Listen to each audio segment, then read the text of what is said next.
versículo 2. Primeiro olhe para Jesus, ele está dizendo. Ele é o autor e o consumador da nossa fé. Tudo começa nele e termina nele. Agora ele também recebeu uma proposta, diz, por causa da alegria que lhe fora proposta. Ele também recebeu uma proposta assim como nós. O que ele fez então diante dessa proposta? Diz o texto que ele suportou a cruz. Ele desprezou a vergonha que ele ia passar, ele desprezou o insulto, ele desprezou a zombaria, ele fez pouco caso disso e aceitou o sofrimento da cruz. Ele suportou o sofrimento da cruz. E depois disso, ele assentou-se à direita do trono de Deus. Então, Jesus também sofreu. Por causa daquilo que lhe fora proposto, ele suportou tudo, inclusive a cruz. E depois ele recebeu o prêmio. E aí no versículo 3 ele diz: refleti profundamente sobre aquele que suportou tamanha oposição dos pecadores contra a sua própria pessoa, para que não vos fatigueis, tampouco desanimeis. Olhe para Jesus, veja o que ele passou e por que ele sofreu isso. Considera atentamente ou profundamente, para que você então encontre nele esperança, encontre nele consolo, encontre nele encorajamento. E ao contrário, não fatigueis, não se canse de fazer o bem, não se canse de fazer a vontade de Deus por causa das dificuldades, das tentações, dos desafios. Mas ao contrário, encontre nele encorajamento e não desanime. E aí, entramos agora numa outra questão que vai do versículo 5 em diante. Primeiro no 4 ele diz assim: não é para parar agora. Na guerra contra o pecado, vocês ainda não resistiram até o extremo de derramar o próprio sangue. Vocês não chegaram ainda ao ponto máximo que é dar a sua vida, que é perder a sua vida lutando contra o pecado. Ou seja, para não pecar, perder a própria vida. Para não negar a Cristo, morrer por Ele.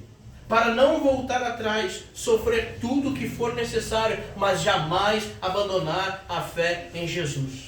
As facilidades que são oferecidas, as coisas desse mundo que são oferecidas, humanamente falando, parecia ou parece estar oferecendo uma vida melhor, sem dificuldades, tudo seria mais fácil. Mas por que tudo é tão difícil quando eu tento cumprir a vontade de Deus?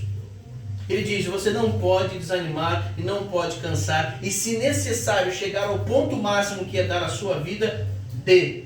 Mas ele está dizendo, ainda não chegou a esse ponto.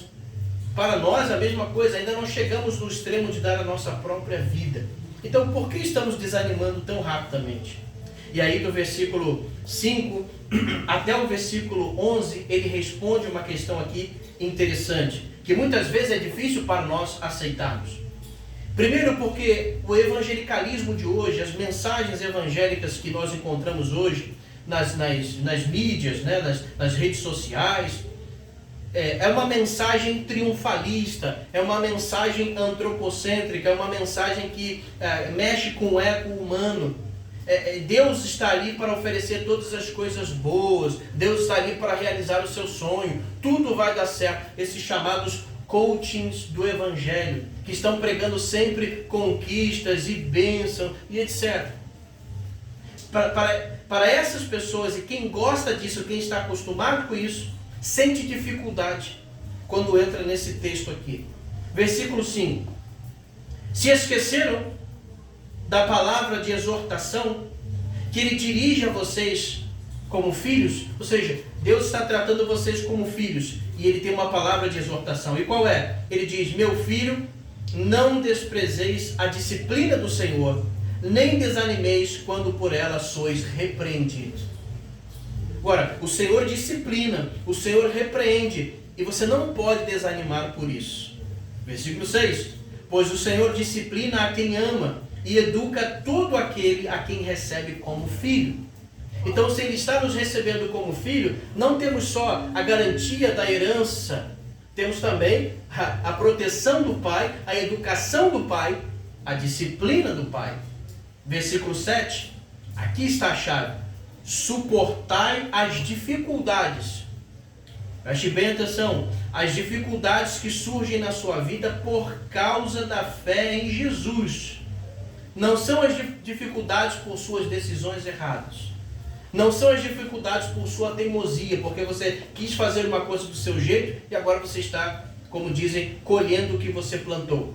Não são essas dificuldades. Essas dificuldades, todas as pessoas, independente da sua fé e religião, elas padecem. Porque escolhem errado, decidem errado, fazem do seu jeito e elas vão colher o que estão plantando. Então, às vezes, você está passando por dificuldade de pensar, meu Deus, por quê? É culpa sua.